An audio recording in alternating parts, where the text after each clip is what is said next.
Guys welcome to students view channel. आज हम लोग यूपीएससी भवन के बाहर खड़े हैं। यहाँ पे कैंडिडेट्स अभी इंटरव्यू देके आए हैं। और आपका नाम क्या है? मेरा नाम सचिन है। अच्छा, तो आपका इंटरव्यू कैसा गया ठीक है। और कितनी देर का था? 35 मिनट। कोई ऐसा क्वेश्चन जहाँ आपको लगा हो कि आप कोई ऐसा क्वेश्चन जहाँ आपको लगा हो कि आप अटके या आपको नर्वसनेस हो? नहीं, क्वेश्चन तो हुआ है। जैसे कि मेरा डैप से क्वेश्चन था, जब मैं विलेज एरिया से बिलोंग करता हूँ। तो मेरा जो डिस्ट्रिक्ट शेड्यूल पड़ता है वहाँ पे कोयलांचल क्षेत्र है, माइंस क्षेत्र है। तो माइंस क्षेत्रों में जैसे उन्होंने क्वेश्चन किया कि जैसा कि आप माइंस एरिया से बिलोंग करते हो, तो वहाँ पे कोयला किस प्रकार का मिलता है। तो मैंने उनको बताया कि बिटूना सेंट्रल साइड का। तो बोलते हैं, वो उन्होंने पूछा कि मैं अटका वहाँ पे, जो वो पूछ रहे थे कि सबसे कोयले खदान सबसे भारी मात्रा में कहाँ पाया जाता है। तो मैंने उनको बताया झारखंड में। फिर उन्होंने पूछा किस एरिया है, तो वहाँ पे मैं सॉरी कह गया कि सर ये नहीं याद आ रहा था, मुझे रिकॉल नहीं हुआ। तो वहाँ पे मैंने सॉरी किया। फिर डेट सब डैप से था। जैसे कि आप हिंदी लिटरेचर आपने लिया सब्जेक्ट, तो आपको सबसे हिंदी साहित्य में सबसे ज्यादा कवि कौन अच्छे लगते हैं। मैंने बोला सर कबीर दास अच्छे लगते हैं। तो कबीर दास के बारे में पूछा तो बोलते हैं कबीर दास की कुछ रचनाएं बताओ। तो मैंने रचनाएं तो बताया, लेकिन फिर उन्होंने बोलते सबसे पहले जो रचना की तो वो मैं भूल गया। वहां पे मैंने अटक गया। फिर अभी करंट अफेयर के बारे में पूछा, तो यही है बस। वहां भी मैं हाँ हाँ, सही। तो वहां पे भी मैं रिकॉल नहीं पा रहा था, क्योंकि मेरी थोड़ी फीवर भी है। तो मैंने उनको डायरेक्टली बोल दिया सर सॉरी सर। तो मतलब आपको जब नर्वसनेस हो रही थी या एंग्शियसनेस हो रही थी तो आपने हैंडल करा, उनका क्या रिएक्शन था उस पर? उन्होंने कहा कोई नहीं बेटा, पानी पी लो आप। हाँ। और कोई ऐसे क्वेश्चन और जो मतलब और लोगों को हेल्प कर सकते हैं जो अच्छे थे? देखिए, अगर मैं सूरी से अगर बात करूं, तो जैसा कि वहां पे मैं गया तो 4-5 कम से कम 2-3 मिनट तो वो खुद डिस्कस कर रहे थे कि ऐसा ऐसा है। फिर उन्होंने पूछा अपने बारे में बताया। जब मैंने अपने बारे में बताया कि मेरा नाम सचिन कुमार कचेर है और मैं मेरी शिक्षा ये है और मैं यहाँ से बिलोंग करता हूँ।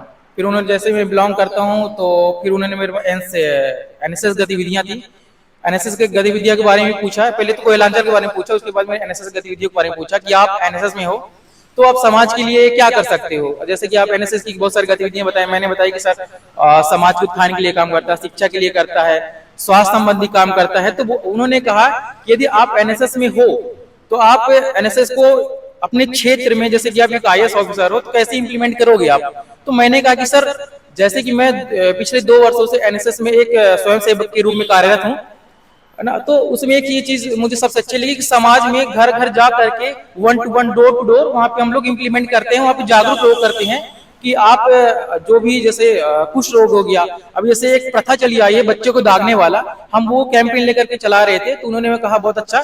तो फिर उन्होंने कहा कि सर जैसे कि एनएसएस में एक स्वयं सेवक हूँ, वैसे यदि अगर मुझे इस सर्विस में आने का अगर मौका मिलता है तो कहीं ना कहीं हम समाज में 1-to-1 ऐसे मैं कैंपेन चलाऊंगा कि घर में लोगों की जो समस्याएं होती है, समाज में जो समस्याएं होती है ना, वो लोगों तक मुझे तक पहुंचे और उस समस्याओं का निराकरण करूंगा।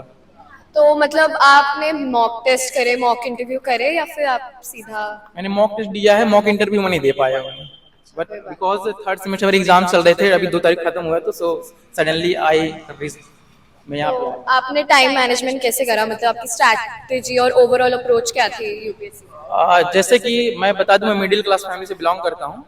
और जैसे मेरी मम्मी आशा करता है, और मेरे घर में मतलब ऐसा है कि टाइम मैनेजमेंट, काम भी करता हूँ, पढ़ाई भी करता हूँ, प्लस घर को भी देखना होता है। तो मैं रात को पढ़ाई करता था, 8 से 4 बजे के बीच में कम से कम 8 से 10 घंटे देता था स्टडी में। मैं वही रात मतलब सुबह उनके पास सोता था, फिर वो कॉलेज जाता था मैं। ये चीज रहता था मेरा। पढ़ाई लिखाई ये है कि कम से कम 8 से 10 घंटे तो देना ही देना है।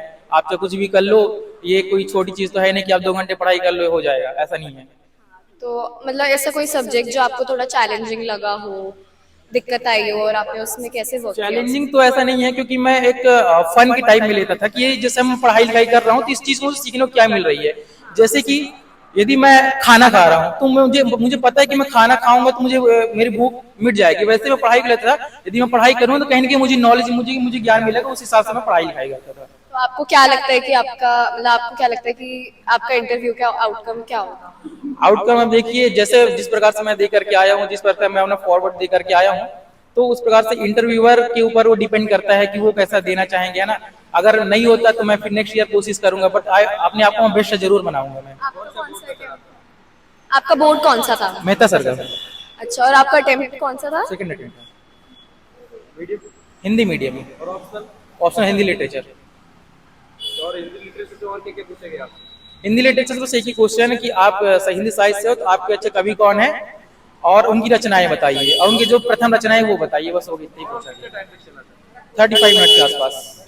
जहाँ तक स्टूडेंट को बस यही बताना चाहूंगा कि आप पढ़ाई लिखाई यदि आप कर रहे हो, कुछ भी आप कर रहे हो, काम करो अच्छे से, पढ़ाई लिखाई करो, कॉलेज वाले अच्छे करो, बट आपको जो चीज करना है कंसिस्टेंट होकर करो, है ना। ये आपको ये नहीं सोचना है कि यार मैं पढ़ाई लिखाई तो कर रहा हूँ, है ना, तो पढ़ाई लिखाई करने के साथ साथ मैं ये नहीं कर सकता। बहुत सारे आज के डेट में ऐसे लोग हैं जो कि पढ़ाई लिखाई करने के साथ साथ अपना काम कर रहे हैं। जैसे कि एक मेरे दोस्त था, वो काम भी करता था 8 घंटे प्लस 8 घंटे काम करके वो जॉब की तैयारी कर रहा था। आज वो आर्मी भी है, पुलिस में भी है। तो कहीं ना कहीं वहां से मुझे मोटिवेट मिला कि एक मिडिल क्लास फैमिली, एक गरीब फैमिली से लड़का अगर आगे बढ़ करके कर सकता तो मैं क्यों नहीं कर सकता।